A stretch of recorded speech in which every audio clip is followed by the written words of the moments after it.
Right breaking news చూస్తున్నాం. ఆంధ్రప్రదేశ్ రాష్ట్రంలో ఇప్పటికే 11 మంది ఐఏఎస్ అధికారులను ట్రాన్స్ఫర్ చేసిన కూటమి సర్కార్ మరికొంతమంది సివిల్ సర్వెంట్ అధికారులను బదిలీ చేయాలని నిర్ణయించింది. ఈ మేరకు కసరత్తు పూర్తి చేసిన సర్కార్ నేడో రేపో మరికొంతమంది సివిల్ సర్వెంట్లను ట్రాన్స్ఫర్ చేయనుంది. ఈ నెల 15, 16 తేదీల్లో కలెక్టర్లతో సీఎం చంద్రబాబు కాన్ఫరెన్స్ నిర్వహించనున్నారు.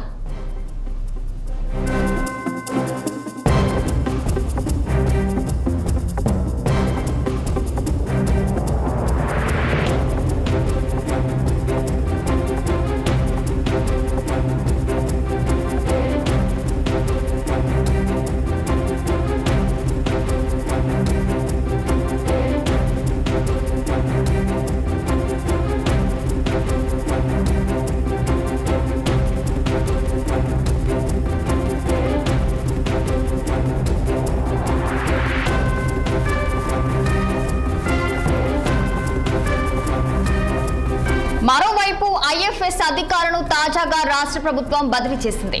ఈ మేరకు సిఎస్ విజయానంద్ ఉత్తర్వులు జారీ చేశారు.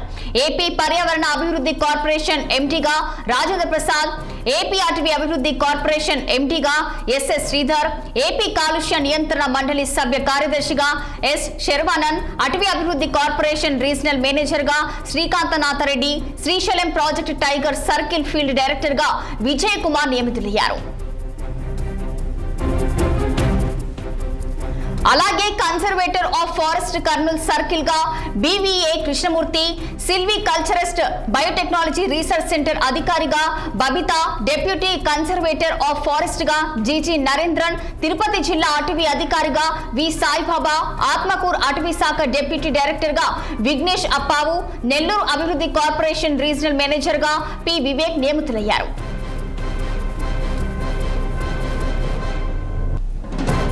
దీనిపై మరింత సమాచారం మా అమరావతి ప్రతినిధి పవన్ ఫోన్ లైన్ లో అందించేందుకు సిద్ధంగా ఉన్నారు. చెప్పండి పవన్, ఇక మరి ఆంధ్రప్రదేశ్ లో మరి ఇప్పటికే చూసుకుంటే మాత్రం 11 మందిని ఐఏఎస్ అధికారులు మాత్రం ట్రాన్స్ఫర్ చేసినట్టు కూడా మనకు తెలుస్తుంది. మిగతా కొంతమందిని కూడా మరి సివిల్ సర్వెంట్ అధికారులను కూడా బదిలీ చేయాలని కూడా నిర్ణయించుకున్నట్టు కూడా తెలుస్తుంది. పూర్తి డీటెయిల్స్ ఏంటి? రచన ఏదైతే ఆంధ్రప్రదేశ్ పాలనా యంత్రాంగంలో భారీ మార్పులు అయితే మాత్రం చోటు చేసుకున్నాయి. రాష్ట్ర ముఖ్యమంత్రి చంద్రబాబు నాయుడు గత కొన్ని రోజులుగా కూడా ఉన్నతాధికారుల బదిలీపై తీవ్ర కసరత్తు కొనసాగిస్తున్నటువంటి నేపథ్యంలో అయితే మాత్రం రాష్ట్రంలో 11 మంది ఐఏఎస్ సంబంధించినటువంటి అధికారుల బదిలీలు అయితే ఇప్పటికే కూడా పూర్తయింది. మరి ఈ మేరకు రాష్ట్ర ప్రభుత్వం తాజా ఉత్తర్వులు కూడా జారీ చేయడం అయితే మాత్రం జరిగింది. అందులో భాగంగా ఏపీ పర్యావరణ అభివృద్ధి కార్పొరేషన్ ఎండీగా రాజేంద్ర ప్రసాద్, అదేవిధంగా ఏపీ అటవీ శాఖ అభివృద్ధి కార్పొరేషన్ ఎండీగా కూడా ఎస్ఎస్ శ్రీధర్ తో పాటు ఏపీ కాలుష్య నియంత్రణ మండలి సభ్య కార్యదర్శిగా శ్రీ శర్వన్ తో పాటు అటవీ అభివృద్ధి కార్పొరేషన్ రీజనల్ మేనేజర్ గా Srikanthanathareddy, Srisailam project tiger circle field director గా కూడా విజయ్ కుమార్ అయితే మాత్రం నియమితులవడం జరిగింది. మరి ఏదైతే ఈ కసరత్తు దాదాపుగా చూసుకోవచ్చు మనం ఇప్పటికే కూడా ఈ యొక్క కసరత్తుకు సంబంధించి కూడా పూర్తి స్థాయిలో ప్రభుత్వం ఒక పక్క గత కొన్ని రోజుల నుంచి చెబుతా ఉన్నటువంటి నేపథ్యంలో గత రాత్రి ఏదైతే ఈ యొక్క జియోకు సంబంధించి ఆర్టీ నెంబరు 1665 సంబంధించిన ట్రాన్స్ఫర్ సబ్జెక్ట్ తో అయితే మాత్రం ఖాళీ జీవో అయితే మాత్రం రాత్రి అయితే మాత్రం అప్లోడ్ చేయడం జరిగింది.